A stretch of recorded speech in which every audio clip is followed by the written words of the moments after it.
A timeline of the Trojan War. Every crazy thing that happened. The Trojan War, waged by the Greeks against the city of Troy, was one of the most important and well-known events in Greek mythology. Homer writes about this event in detail in the epic, the Iliad. Many believe that the war originated when Helen, the Spartan queen, eloped with Paris, the Trojan prince. However, while this may have been the match that lit the flame, the roots of the Trojan War go back to a lesser-known event. The wedding of Thetis and Peleus, where a petty quarrel between Greek goddesses began. Here's a closer look at the timeline of the Trojan War. Number 1. Prophecy and the wedding. The story begins with a love contest between the gods of Olympus. Several years before the Trojan War began, Poseidon, the god of the seas, and Zeus, the king of the gods, both fell in love with a sea nymph called Thetis. They both wanted to marry her, but according to a prophecy, the son of Thetis would be a prince much stronger than his own father.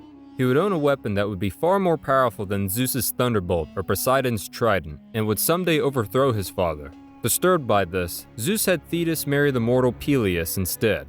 Peleus and Thetis had a large wedding and invited many important gods and goddesses to the event. Number 2. The contest and Paris' judgment. Eris, the goddess of strife and discord, was outraged when she found she wasn't invited to Peleus and Thetis' wedding, as she was sent away at the gates. To take revenge, she threw a golden apple, saying that it was a gift for the fairest goddess present. Eris' plan worked. The three goddesses, Aphrodite, Athena, and Hera, tried to claim the apple and quarreled over it until Zeus acted as a mediator and had the Trojan prince, Paris, settle the problem. Paris would decide who the fairest of them all was. The goddesses offered Paris gifts, each one hoping that he would choose her as the fairest. However, Paris was only interested in what Aphrodite, the goddess of love, offered him. Helen, the most beautiful woman in the world, Paris chose Aphrodite as the fairest goddess, not realizing, or not caring, that Helen was already married to the Spartan king Menelaus. Paris went to Sparta to find Helen, and when Cupid shot her with one of his love arrows, she fell in love with Paris. Together, the two eloped to Troy. Number 3. The start of the Trojan War. When King Menelaus discovered that Helen had left with the Trojan prince, he was outraged and pursued Agamemnon, his brother, to help him find her. All of Helen's previous suitors had sworn an oath to defend Helen and Menelaus if ever the need arose, and Menelaus now invoked the oath. Many Greek heroes such as Odysseus, Nestor, and Ajax came to Sparta at Agamemnon's request, and 1,000 ships were launched to lay siege to the city of Troy and bring Helen back. Thus, it was that Helen's face launched 1,000 ships. Number 4. Powerful heroes, Achilles and Odysseus. Odysseus, together with Ajax and Phoenix, one of Achilles' tutors, went to Skyros to convince Achilles to join forces with them. However, Achilles' mother didn't want him to do so, for she feared her son would never return if he joined the Trojan War. She disguised him as a woman. In one version of the story, Odysseus blew a horn, and Achilles at once seized a spear to fight, realizing his true self.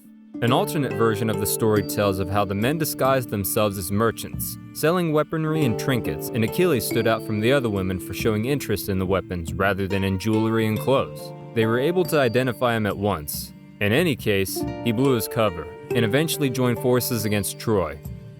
Number 5. The gods choose sides.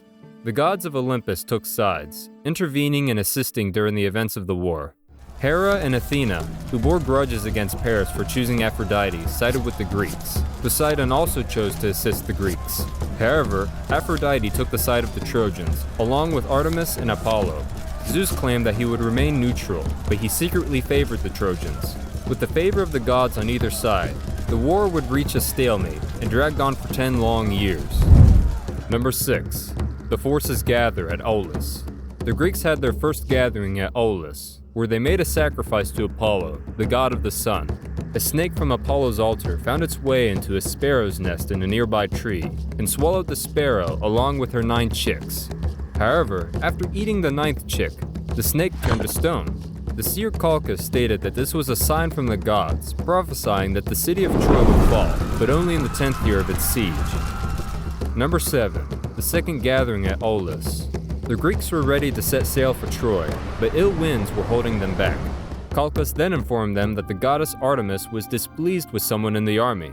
Some say it was Agamemnon, and that they would first have to appease the goddess.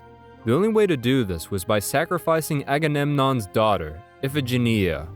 When they were about to sacrifice Iphigenia, the goddess Artemis took pity on the girl and took her away, substituting a lamb in her place.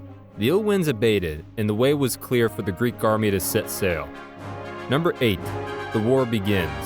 As the Greeks reached the Trojan beach, Calchas informed them of another prophecy. The first man to step off the ships and walk on land would be the first to fall. Hearing this, none of the men wanted to land on the Trojan soil first. However, Odysseus convinced Protesilaus, the Phaeacian leader, to get off the ship with him and tricked him into landing on the sand first.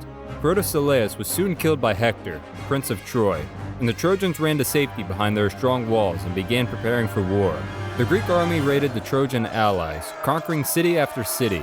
Achilles captured and killed young Troilus, a Trojan prince. This was because of the prophecy that stated Troy would never fall if Troilus lived to be 20 years of age. Achilles conquered 12 islands and 11 cities during the Trojan War. The Greeks continued to besiege the city of Troy for 9 years, and still its walls held firm. The city's walls were immensely strong and were said to have been built by Apollo and Poseidon, who had to serve Laomedon, the Trojan king, for a year because of their impious act on their part. Number 9. Paris fights Menelaus. Helen's husband, Menelaus, offered to fight Prince Paris so that the issue that had caused the start of the war, i.e. Helen's abduction, could be settled between the two. Paris agreed, but Menelaus was too strong for him and very nearly killed him in the first few minutes of the fight. Menelaus grabbed Paris by his helmet, but before he could do anything more, the goddess Aphrodite intervened. She covered him with a thick mist, spiriting him back to the safety of his bedroom. Number 10. Hector and Ajax. The duel between Hector and Ajax was another famous event of the Trojan War. Hector threw an enormous rock at Ajax, who defended himself with his shield, and then threw a bigger rock at Hector, smashing his shield to bits. The fight had to be discontinued since night was approaching, and the two warriors ended it on friendly terms. Hector gave Ajax a sword with a silver hilt, and Ajax gave Hector a purple belt as a sign of respect. Number 11. The Death of Patroclus. In the meantime, Achilles had quarreled with Agamemnon, for the king had taken Achilles' concubine Briseis for himself. Achilles refused to fight, and Agamemnon, who didn't seem to mind at first, soon realized that the Trojans were gaining the upper hand. Agamemnon sent Patroclus, Achilles' friend, to convince Achilles to return and fight, but Achilles refused. The Greek camp was under attack, so Patroclus asked Achilles if he could wear his armor and lead the Myrmidons, Achilles' soldiers, in the attack. Some sources say that Achilles reluctantly gave Patroclus permission to do this, but warned him only to drive the Trojans away from the camp without pursuing them to the city's walls. However, others say that Patroclus stole the armor and led the attack without informing Achilles first. Patroclus and the Myrmidons fought back, driving the Trojans away from the camp. He even killed Sarpedon, the Trojan hero. However, feeling elated, he forgot what Achilles had told him, and he led his men towards the city where he was killed by Hector. This led to one of the most important events of the war. Number 12. Achilles and Hector.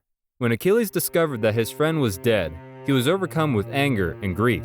He swore to take revenge on the Trojans and end Hector's life. He had new armor made for himself by Hephaestus, the god of the blacksmiths, and stood outside the city of Troy, waiting for Hector to face him. Achilles chased Hector around the city's walls 3 times before he finally caught him and speared him through the neck. Then, he stripped Hector's body of its armor and tied the prince by his ankles to a chariot. He dragged the body back to his camp, while King Priam and the rest of the royal family watched his shocking and dishonorable actions. Later, the old King Priam disguised himself and entered the Achaean camp. He begged Achilles to return his son's body so that he could give him a proper burial. Although Achilles was reluctant at first, he finally consented and returned the body to the king. Number 13. The Deaths of Achilles and Paris. After several more interesting episodes, the hero finally met his end. Under the guidance of Apollo, Paris shot Achilles in his only weak spot, his ankle. Paris was later killed by Philoctetes, who avenged Achilles. In the meantime, Odysseus disguised himself and entered Troy, stealing the statue of Athena, or Palladium, without which the city would fall. Number 14. The Trojan Horse. In the 10th year of the war, Odysseus came up with the idea of building a wooden horse with a compartment in its belly, large enough to hold several heroes. Once it was built, the Greeks left it on the Trojan beach with one of their men, Sinon, and they pretended to sail away. When the Trojans found Sinon and the wooden horse, he told them that the Greeks had surrendered and left the horse as an offering for the goddess Athena. The Trojans wheeled the horse into their city and celebrated their victory.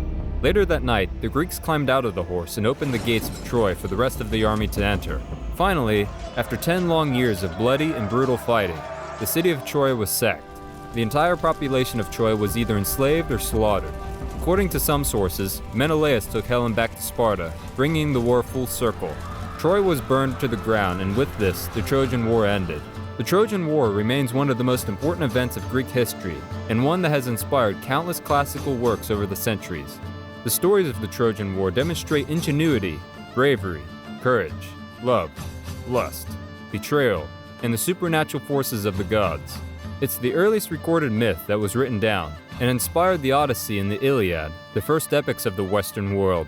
If you've enjoyed this video, please like and subscribe so we can continue making more content like this. It helps with the algorithm.